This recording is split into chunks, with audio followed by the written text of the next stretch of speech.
1954 সালের টোকিও একটা লোক এরোপ্লেন থেকে নিচে নামে। তারপর নিজের পাসপোর্ট এয়ারপোর্ট কর্তৃপক্ষকে দেখানো মাত্রই সেখানকার সমস্ত স্টাফ চমকে ওঠে। সেই মানুষটার কাছে টরেড নামের একটা দেশের পাসপোর্ট ছিল, যেটা এমন একটা দেশ যে দেশের অস্তিত্ব আমাদের এই পৃথিবীর কোনো জায়গায় নেই। সেই মানুষটা যে আসলেই টরেড দেশের সেটা প্রমাণ করার জন্য সে তার সমস্ত ডকুমেন্টস এয়ারপোর্ট কর্তৃপক্ষের সামনে রেখে দেয়। তার voter ID card, bank details সমস্ত কিছুই সেখানে সে ডকুমেন্টস হিসেবে হাজির করেছিল। কিন্তু যখন কর্তৃপক্ষ সেই ডকুমেন্টসের কন্ট্যাক্টের সঙ্গে যোগাযোগ করার চেষ্টা করে তখন দেখা যায় যে এগুলো বাস্তবে নেই। অনেক দিন পর্যন্ত ইনভেস্টিগেশন চলতে থাকে, কিন্তু একদিন সেই মানুষটা যেখানে ছিল সেখান থেকে হঠাৎ করে গায়েব হয়ে যায়। সেই মানুষটা যেমনভাবে এই পৃথিবীতে এসেছিল ঠিক তেমনই রহস্যময়ভাবে এখান থেকে গায়েব হয়ে গিয়েছিল। এই কাহিনী দ্য ডিরেক্টরি অফ পসিবিলিটিস বইতে লেখা আছে। ঠিক একই রকম আরও অনেক কাহিনী আছে যেগুলো আমাদের এই জগৎ থেকে অন্য একটা জগতের দিকে ইশারা করে থাকে। কিন্তু বাস্তবে কি এগুলো সত্য? আসলে সমান্তরাল বহির্বিশ্ব বা প্যারালাল ইউনিভার্সিটির আসল সত্যি কি? বন্ধু, অদ্ভুত অথচ বাস্তবের আরও একটা নতুন এপিসোডে আপনাকে জানাই স্বাগতম। আপনি যদি আমাদের চ্যানেল এখনও সাবস্ক্রাইব না করে থাকেন তাহলে ঝটপট আমাদের চ্যানেল সাবস্ক্রাইব করে নিন, আর আমাদের চ্যানেলের সমস্ত ভিডিওর নোটিফিকেশন সবার আগে পাওয়ার জন্য পাশে থাকা বেল আইকন প্রেস করতে ভুলবেন না। তাহলে চলুন শুরু করা যাক আজকের ভিডিও। প্যারালাল ইউনিভার্স বা সমান্তরাল বহির্বিশ্ব এমন একটা চিন্তাভাবনা যেটা নতুন কিছু নয়। আমাদের বিভিন্ন ধর্মগ্রন্থ বা পুরাণে এর উল্লেখ করা আছে। একবার যখন ভগবান শ্রীরামের এই পৃথিবী থেকে ফিরে যাওয়ার সময় এলো, তো তখন তিনি জানতেন যে শ্রী হনুমান যমরাজকে তার কাছে আসতেই দেবে না। এই জন্য শ্রীরাম নিজের হাতের একটি আংটি পৃথিবীর একটি ফাটল দিয়ে পাতাল লোকে ফেলে দিলেন, আর তিনি শ্রী হনুমানকে সেই আংটি ফিরিয়ে আনার জন্য অনুরোধ করলেন। আর সেই আংটি আনার জন্য হনুমান তার শরীরকে একটি মাছির আকারে পরিণত করে সেই ফাটল দিয়ে প্রবেশ করে গেলেন। পরাশর সংহিতার অধ্যায় 53 এবং 54 অনুসারে শ্রী হনুমান সেখানে অনেক পরিমাণে আংটির একটি পাহাড় দেখতে পেয়েছিলেন। এই সমস্ত আংটি ভগবান শ্রীরামেরই ছিল। এই কাহিনী অনুসারে ভগবান শ্রীরামের আংটি সেই ফাটল দিয়ে নিচে ফেলা এবং শ্রী হনুমানকে এই আংটি নিয়ে আসার কথা বলা, এটা শুধুমাত্র একবার ঘটেনি। এই ঘটনা বারবার ঘটে আসছে আর ভবিষ্যতেও ঘটতে থাকবে। আমাদের আগের ভিডিওতে অনেকেই কোথা থেকে দেখছেন তা লিখেছেন।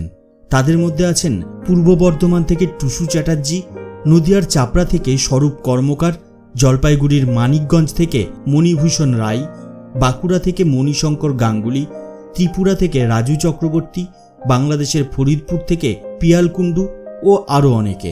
একটি ভিডিওতে সবার নাম একসঙ্গে নেওয়া সম্ভব না, তাই যাদের নাম নিতে পারলাম না তাদের জানাই অশেষ ধন্যবাদ। এই ভিডিও দেখার পর আপনারাও ঝটপট লিখে ফেলুন আপনার নাম আর আপনার জায়গার নাম, আর এর সঙ্গে লিখে ফেলুন জয় শ্রীকৃষ্ণ অথবা জয় শ্রীরাম। তার সঙ্গে অবশ্যই আমাদের ভিডিওটাকে লাইক করতে ভুলবেন না। তাহলে চলুন শুনে নিই আজকের ভিডিওর পরবর্তী অংশ। 2015 সালে চীনের মানুষরা একটি অলৌকিক ঘটনার সাক্ষী হয়। সেখানকার মানুষ একদিন আকাশের মধ্যে একটি শহরকে দেখতে পায়, বড় বড় বিল্ডিং সহ একটি শহর, যা পৃথিবীর উপর অনেক বড় একটি ছায়ার সৃষ্টি করেছিল। কিছু মানুষ আকাশের মধ্যে এই শহরকে দেখতে পেয়েছিল, আর কিছুক্ষণের মধ্যেই সেই শহর আকাশের মধ্যে পুরোপুরি মিলিয়ে গিয়েছিল। অনেক মানুষ মনে করেন সেদিন চীনে প্যারালাল ইউনিভার্সের একটি পোর্টাল খুলে গিয়েছিল, আর সেই শহর হতে পারে অন্য কোনো ব্রহ্মাণ্ডে আজও উপস্থিত আছে। প্যারালাল ইউনিভার্স কথাটা যখনই আমরা শুনি তখনই হলিউডের বিভিন্ন সিনেমার কথা আমাদের চোখের সামনে ভেসে ওঠে। এতদিন পর্যন্ত এইসব আমাদের সায়েন্স ফিকশন বলে মনে হতো, কিন্তু এগুলো আসলে ফিকশন নাও হতে পারে। ডক্টর মিচিও কাকু নামে একজন বিখ্যাত পদার্থবিদ মনে করেন যে যদি প্যারালাল ইউনিভার্স বাস্তবেই এক্সিস্ট করে তাহলে আমাদের প্রত্যেকের একটি করে ভার্চুয়াল কপিও এক্সিস্ট করে, যে আমাদের থেকে সম্পূর্ণ আলাদাভাবে চিন্তা করছে, আলাদা সিদ্ধান্ত নিচ্ছে এবং একটা সম্পূর্ণ আলাদা জীবন অতিবাহিত করছে। ম্যাসাচুসেটস ইউনিভার্সিটি অব টেকনোলজির অধ্যাপক ম্যাক্স টেকবার্গের মত অনুসারে প্যারালাল ইউনিভার্স 4 রকমের হতে পারে। এই ধরনের প্যারালাল ইউনিভার্সে আমাদের মতোই আরও অনেক ব্রহ্মাণ্ড থেকে থাকে। এই ইউনিভার্স পুরোপুরি আমাদের ইউনিভার্সের মতোই হয়ে থাকে। সব কিছু আমাদের মতো হওয়া সত্ত্বেও এটা এতটাই দূরে অবস্থিত যে আমরা তার সম্বন্ধে কিছুই জানি না। আগের ইউনিভার্সের মতোই এই ইউনিভার্সও পুরোপুরি আমাদের মতোই, কিন্তু এটা মনে করা হয় যে এই ইউনিভার্স সবসময়ই বিস্তার লাভ করছে। তো এই ইউনিভার্সও আমাদের থেকে এত দূরে অবস্থিত যে আমরা না সেখানে কোনো বার্তা পাঠাতে পারি, না সেখান থেকে কোনো বার্তা রিসিভ করতে পারি। আর এই রকম ইউনিভার্স আমাদের থেকে প্রতিদিনই আরও দূরে চলে যাচ্ছে। এখনো পর্যন্ত উল্লিখিত দুটি ইউনিভার্সই সম্পূর্ণভাবেই আমাদের মতো, কিন্তু একটা অনেক দূরে অবস্থিত আর একটা দিন দিন ক্রমশ আমাদের থেকে দূরে চলে যাচ্ছে। শুধু ভাবুন যে আপনার জীবনের প্রত্যেকটা পছন্দের জন্য আলাদা আলাদা একটা করে ইউনিভার্স আছে। ভাবুন আপনি একটি সংযোগস্থলে দাঁড়িয়ে আছেন আর আপনার সামনে দুটো রাস্তা আছে। আপনি এই ব্রহ্মাণ্ডে একটি রাস্তা পছন্দ করলেন, কিন্তু হতে পারে দ্বিতীয় ব্রহ্মাণ্ডে আপনি অন্য কোনো রাস্তা পছন্দ করলেন।